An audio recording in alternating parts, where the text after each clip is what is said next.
نحمده ونصلي ونسلم على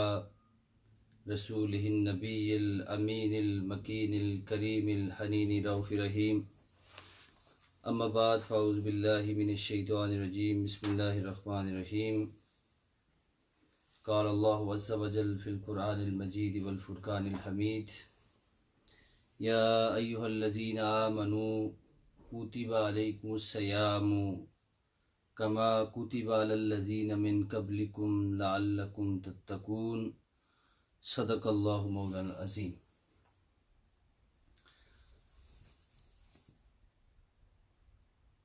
تمام سننے والے دیکھنے والے احباب السلام علیکم ورحمۃ اللہ وبرکاتہ۔ اللہ رب العزت نے قرآن مجید فرقان حمید میں اس ماہ مقدس کا ذکر کرتے ہوئے ارشاد فرمایا یا ایھا الذین آمنو، اے صاحب ایمان، اے وہ لوگو جو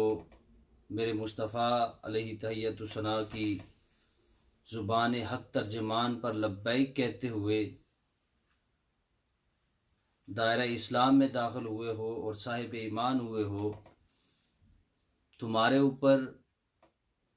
اس مقدس مہینے ماہ رمضان کے روزے فرض کر دیے گئے ہیں، کما کتب علیکم الصیام کما کتب علی الذین من قبلکم، جیسا کہ تم سے پہلے لوگوں پر فرض کیے گئے تھے۔ ریزن یہ بتائی، مدعا اور مقصد یہ بیان کیا، لعلکم تتقون، تاکہ تم متقی بن جاؤ، پرہیزگار ہو جاؤ، اللہ اور اس کے رسول کی حدوں کو سمجھنے والے اور ان سے ڈرنے والے بن جاؤ۔ یہ اس کا مدعا بیان کیا۔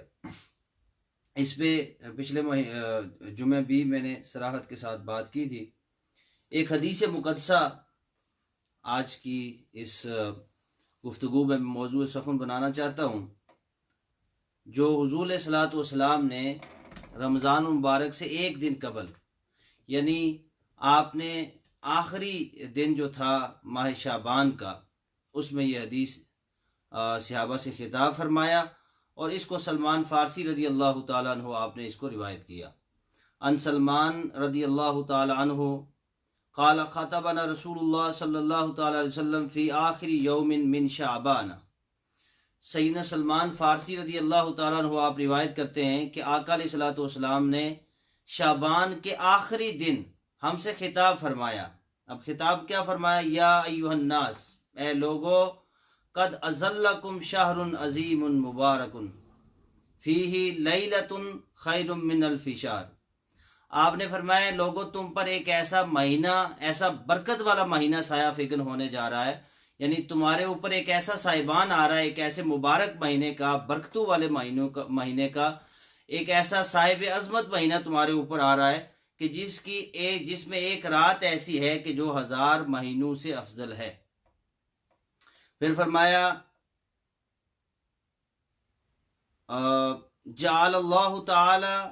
صیامہ فریدۃ وقیام لیلہ تطوعا من تقرب فیہ بخصلۃ من الخیر کان کمن ادی فریدۃ فیما سواہ۔ فرمایا کہ جو اس ماہ میں، جو اس کی راتوں میں جو وہ قیام کرے گا،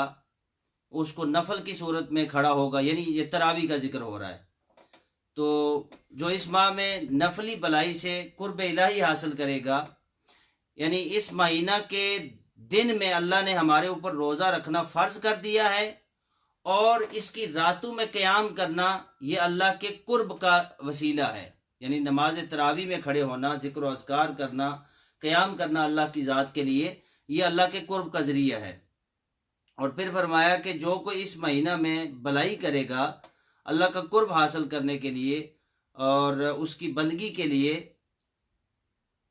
تو اس کا جو اجر و ثواب ہوگا وہ دوسرے مہینہ میں فرض ادا کرنے کے برابر ہوگا۔ مطلب یہ کہ آپ جو رمضان مبارک میں نفل ادا کریں گے، نفلی صدقہ کریں گے، تو وہ فرضی صدقہ یعنی زکوٰۃ کے برابر اس کا ثواب ہوگا۔ اگر آپ نفل ادا کریں گے تو وہ ایسے ہی ہوگا جیسے آپ نے دوسرے مہینے میں فرض ادا کیا، یعنی نفل کا ثواب فرض کے برابر اللہ رب العزت اس کا اجر عطا فرمائے گا۔ ومن ادى فریدۃ فیہ کان کمن ادى 70 فریدۃ فیما سواہ، اور پھر فرمایا کہ جو کوئی فرض ادا کرے گا تو وہ ایسے ہی ہے جیسے غیر رمضان میں، یعنی رمضان کے علاوہ جو دیگر مہینہ ہیں اس میں کوئی 70 فرائض ادا کرے، یعنی ایک فرض کا ثواب رمضان مبارک میں 70 فرائض تک چلا جاتا ہے۔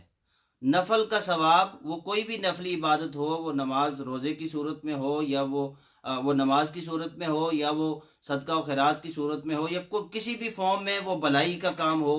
اللہ کا قرب حاصل کرنے کے لیے، تو اس کا جو اجر و ثواب ہوتا ہے وہ بڑھا کے فرض کے برابر کر دیا جاتا ہے۔ اور جو فرض ہوتا ہے اللہ رب العزت اس کا اجر، اسی لیے ایک ریزن ہوتی ہے کہ ہم لوگ زکوٰۃ تو ویسے سال کے کسی حصے میں ہم دے سکتے ہیں، وہ فرض کی ادائیگی ہوگی، لیکن اب آپ زیادہ کوشش یہ کرتے ہیں کہ زکوٰۃ جو ہوتی ہے وہ رمضان المبارک کے مہینے میں دی جائے، چونکہ اس میں اجر و ثواب بڑھ جاتا ہے۔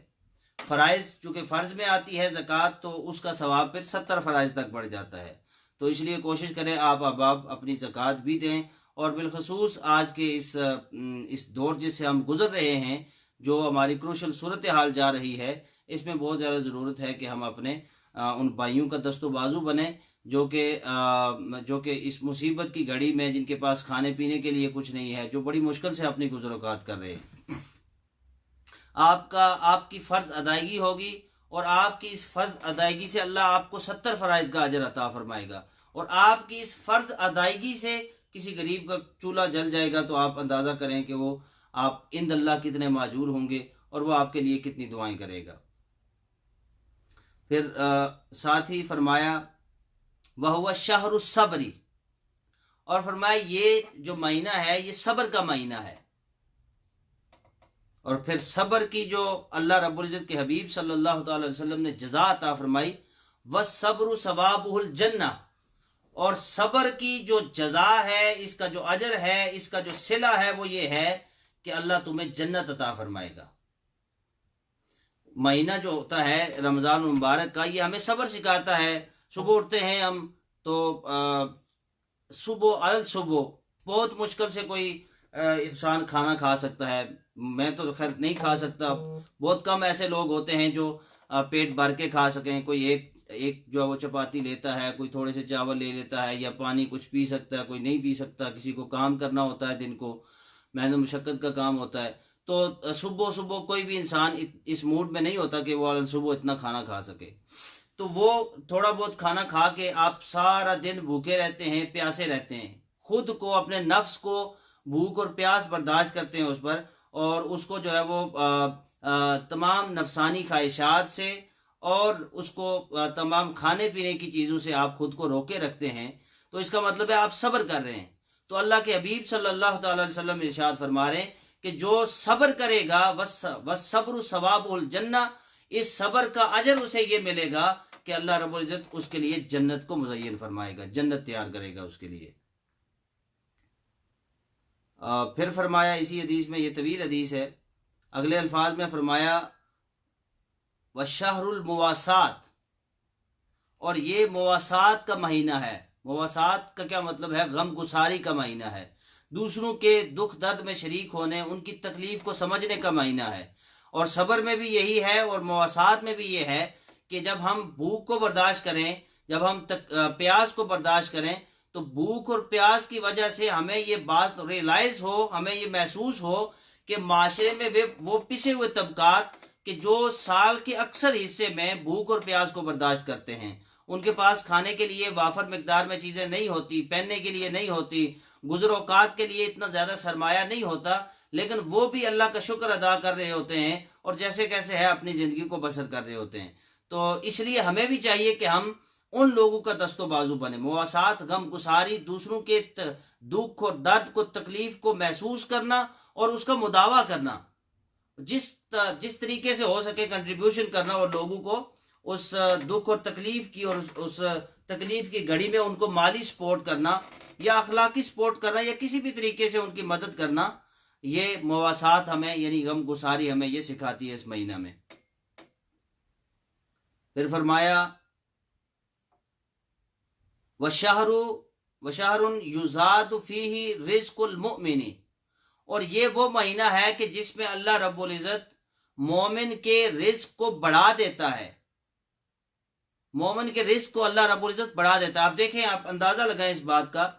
کہ عام دنوں میں انسان جو فروٹ چاٹ، پکوڑے، سموسے اور پتہ نہیں کیا کیا چیزیں ہم رمضان میں، کھجوریں، چلے باقی چیزیں آپ رکھ لیں کہ کوئی کھاتا ہوگا، کھجوریں بالخصوص کوئی سال میں شاید کوئی رمضان میں ہی کھاتا ہو بندہ، بہت کم ایسے لوگ ہوں گے جو ڈیورنگ دا ایئر جو ہے وہ کھجوریں کھاتے ہوں۔ اور طرح طرح کی انواع و اقسام کی جو نعمتیں ہیں اللہ کی، وہ ہمارے پاس موجود ہوتی ہیں۔ شہری میں ہم دیکھیں تو طرح طرح کی چیزیں ہیں، کوئی غریب سے غریب بھی ہے تو اللہ اس کے لیے بھی کوئی نہ کوئی سبب پیدا فرماتا ہے، اس کو بھی رزق مل رہا ہوتا ہے۔ تو جیسے کیسے ہو، ہم اپنی سیونگز میں سے یا جس طرح بھی ممکن ہو، ہماری کوشش ہوتی ہے ہماری افطار بھی اچھی ہو اور ہماری سحر بھی اچھی ہو۔ تو اللہ رب العزت فرما رہا ہے کہ اللہ رب العزت اس مہینہ میں مومن کے رزق کو بڑھا دیتا ہے، وہ خود ہی اس کا اہتمام کرتا ہے، جہاں سے بھی اللہ رب العزت مومن کے لیے رزق کا اہتمام فرمائے۔ من فطر فیہ صائما کان لہ مغفرۃ لذنوبہ وعتق رقبتہ من النار، اور فرمایا کہ جو کوئی اس مہینہ میں کسی روزہ دار کا روزہ افطار کروائے گا، من فطر فیہ صائما، جو کوئی انسان کسی روزہ دار کا روزہ افطار کروائے گا، کان لہ مغفرۃ لذنوبہ، تو اس کے لیے گناہوں کی بخشش ہے، اس کے لیے اجر کیا ہے؟ اللہ کے حبیب فرما رہے اس کے لیے گناہوں کی بخشش ہے، وعتق رقبتہ من النار، اور اس کی جہنم سے آزادی ہے، یعنی اس کی گردن کو جہنم کی آگ سے آزاد کیا جائے گا۔ یعنی یہ عمل جو لوگوں کو روزہ افطار کروانا ہے، اس کا اجر اتنا ہے کہ اللہ اس کے گناہوں کو بھی معاف فرماتا ہے جو کسی کے روزہ کی افطاری کا اہتمام کرتا ہے، اور اللہ اس کی گردن کو جہنم کی آگ سے آزاد بھی کرتا ہے۔ وَقَانَ لَهُ مِثْلُ أَجْرِهِ مِنْ غَيْرِ أَنْ يَنْقُصَ مِنْ أَجْرِ شَيْءٌ، اور فرمایا کہ اللہ رب العزت جو روزہ افطار کرانے والا ہے، اس کو اجر و ثواب عطا کرتا ہے، اتنا ہی اجر عطا کرتا ہے جتنا کہ روزہ رکھنے والے کو اجر ملتا ہے اس کا۔ یعنی ایک بندے نے روزہ رکھا سارا دن، بھوک برداشت کی، پیاس برداشت کی، اور دوسری طرف ظاہر ہے اس نے بھی روزہ رکھا، رمضان کا مہینہ روزہ فرض ہے اس کے اوپر بھی، اس نے بھی روزہ رکھا، لیکن اس نے کسی کا روزہ افطار کروایا، تو جتنا روزہ رکھنے والے کو سارا دن بھوک، تکلیف، پیاس برداشت کرنے پر اللہ شام کے وقت اس کو اجر عطا فرماتا ہے،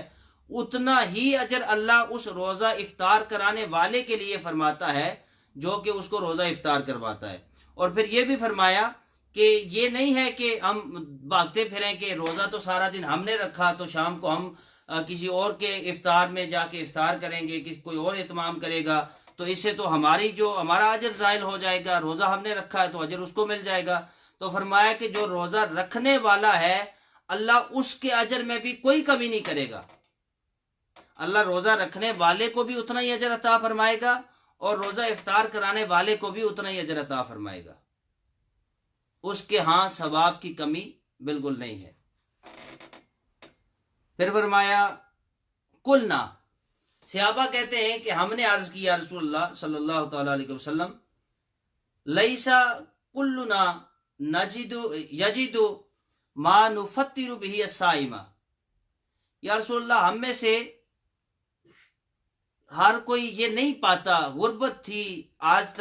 کے دور کی طرح کی سہولیات نہیں تھی، یا آسائشیں اور نعمتیں نہیں تھی عرب کے معاشرے میں، اس دور میں کسی بھی معاشرے میں، اور عرب کے معاشرے میں تو بالخصوص، تو ہم میں سے اگر کوئی اتنا نہیں پاتا کہ ہم کسی کو روزہ افطار کروائیں تو اس کے لیے کیا حکم ہوگا پھر؟ فقال رسول اللہ صلی اللہ تعالی علیہ وسلم، سو آقا علیہ الصلوۃ والسلام نے پھر ارشاد فرمایا، یؤتی اللہ ھذا الثواب من فطر صائما علی مسکۃ لبن او تمرۃ او شربۃ من ماء،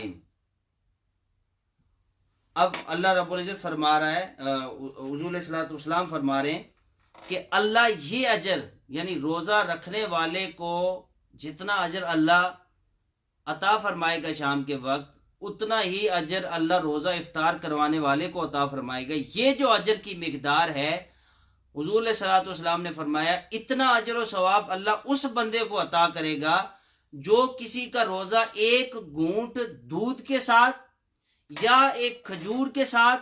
یا پانی کے ایک گھونٹ سے اس کا روزہ افطار کروائے، تو یہ اجر اس انسان کے لیے ہے۔ یہ کم تر اجر ہے جو میں نے بیان کیا۔ حضور فرماتے ہیں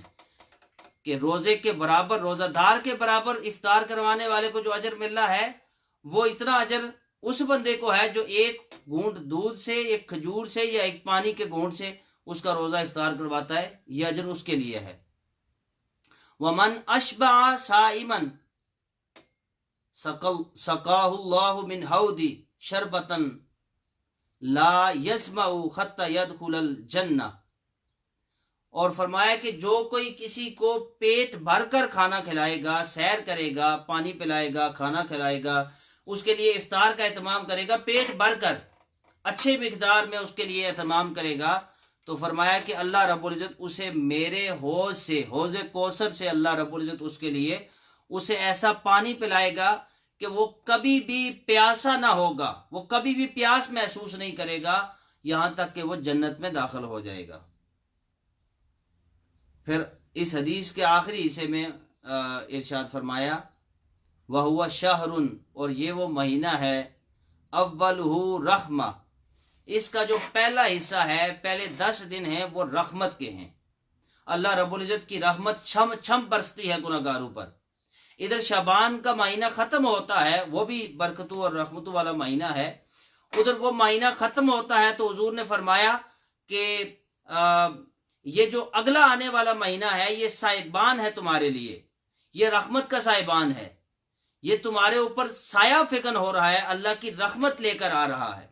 تو ادھر انسان شعبان کو کراس کر کے ایک قدم رمضان میں رکھتا ہے تو اللہ کی رحمت اس کا استقبال کرتی ہے، اور حضور فرماتے ہیں وَهُوَ شَهْرٌ أَوَّلُهُ رَحْمَةٌ، اور یہ وہ مہینہ ہے کہ جس کا اول، پہلے 10 دن، پہلا عشرہ اللہ کی رحمت کا امین ہوتا ہے، وہ اپنے بندوں پر رحمت فرماتا ہے، نظر رحمت فرماتا ہے، ان کے ساتھ محبت سے دیکھتا ہے ان کو۔ وَأَوْسَطُهُ مَغْفِرَةٌ، اور اس کا جو دوسرا عشرہ ہے، دوسرے 10 دن ہیں، حضور فرماتے ہیں وہ مغفرت کے ہیں، اللہ گناہگاروں کے گناہوں کو معاف فرماتا ہے۔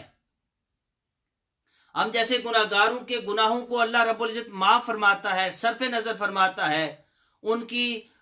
کی گزشتہ زندگی میں جو خطائیں ہوتی ہیں، جو کمیاں خجیاں اور کوتاہیاں ہوتی ہیں، جو حقوق اللہ کے اندر لغزشیں ہوتی ہیں، اللہ ان کو معاف فرما دیتا ہے۔ وَآخِرُهُ عِتْقٌ مِّنَ النَّارِ، اور جو آخری عشرہ ہوتا ہے، آخری 10 دن ہوتے ہیں، اللہ رب العزت وہ جہنم سے آزادی کا عشرہ ہے۔ وہ جن لوگوں پر جہنم کی آگ واجب ہو چکی ہوتی ہے اور وہ جہنم میں سڑ رہے ہوتے ہیں، جل رہے ہوتے ہیں، اللہ رب العزت ان کے اس عذاب میں تخفیف کرتے ہوئے، عام معافی کا اعلان کرتے ہوئے، ایسے لوگوں کو جو جہنم میں ہوتے ہیں ان کو اٹھا کر، یعنی جہنم سے آزادی اور جنت میں داخلے کا عشرہ ہوتا ہے جو آخری عشرہ ہوتا ہے۔ آپ اندازہ لگائیں، تینوں عشرے، پہلے عشرہ جو ہے وہ عشرہ رحمت ہے، دوسرا عشرہ عشرہ مغفرت ہے، اور تیسرا عشرہ جہنم سے آزادی کا عشرہ ہے اور جنت میں داخلے کا عشرہ ہے۔ تو یہ جو 10 دن ہیں، پہلے اس میں رحمت ہے، پھر مغفرت ہے، اور پھر جنت میں داخلہ ہے، جہنم سے آزادی ہے۔ تو یہ 30 کے 30 دن ہمارے لیے کس قدر بخشش کا پروانہ لے کے آتے ہیں، اللہ کی رحمت، اللہ کے فضل، اس کے کرم اور اس کی نعمتوں کے امین ہوتے ہیں ہمارے لیے۔ پھر فرمایا، اس حدیث کا آخری حصہ ہے یہ، وَمَنْ خَفَّفَ عَنْ مَمْلُوكِهِ فِيهِ غَفَرَ اللَّهُ لَهُ وَأَعْتَقَهُ مِنَ النَّارِ، اور جو کوئی اس مہینہ میں اپنے غلام سے تخفیف کرے گا، غلامی کا دور تھا وہ زر خرید غلام ہوتے تھے، آج کل کے دور میں تو اس طرح نہیں ہے، لیکن آج کل کے دور میں جو مزدور طبقہ ہوتا ہے، کسی کے ہاں کوئی مزدوری کر رہا ہے دیہڑ داڑی پہ یا کسی طریقے سے، تو وہ اس کے لیے ہم کر سکتے ہیں۔ تو حضور نے فرمایا کہ جو کوئی غلاموں سے کام لیا جاتا تھا، سخت کام ہوتے تھے،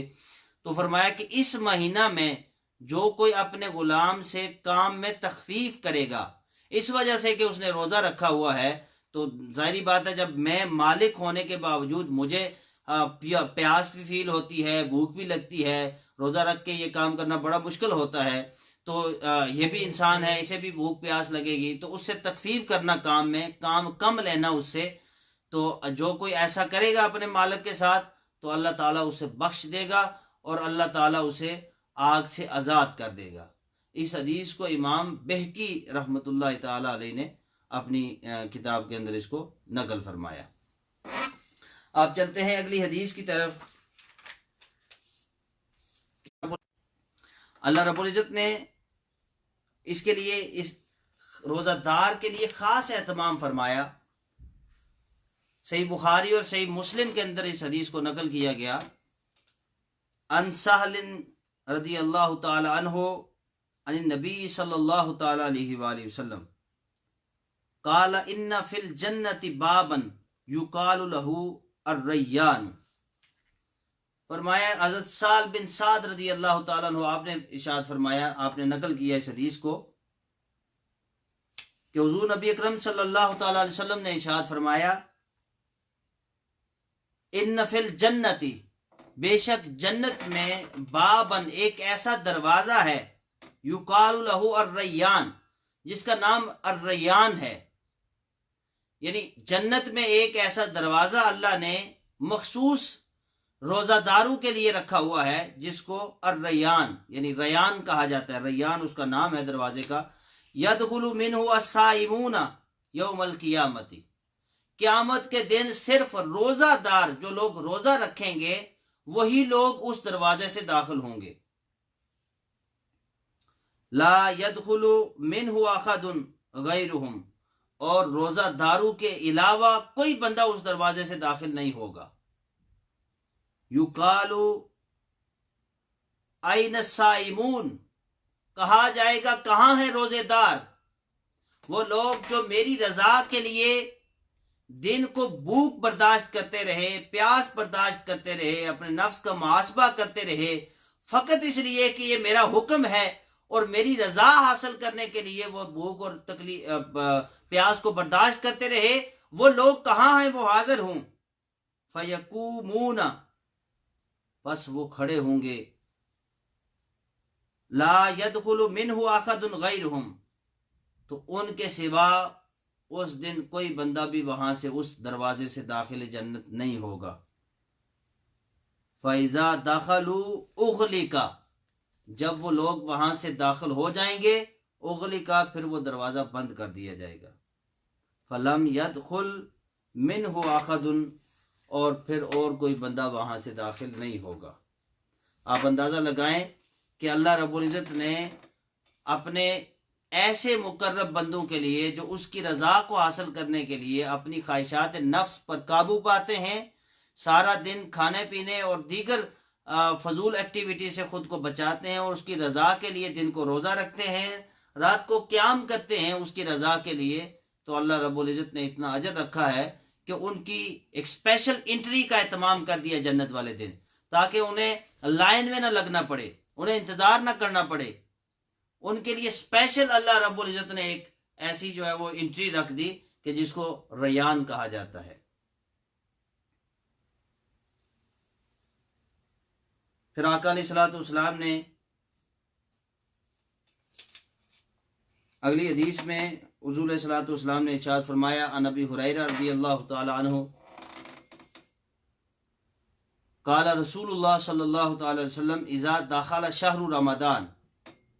فتحت ابواب السماء، جب رمضان کا مہینہ داخل ہوتا ہے، یہ شروع ہوتا ہے، فتحت ابواب السماء،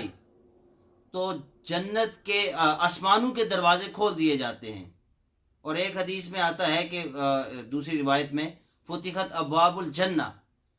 جنت کے دروازے کھول دیے جاتے ہیں۔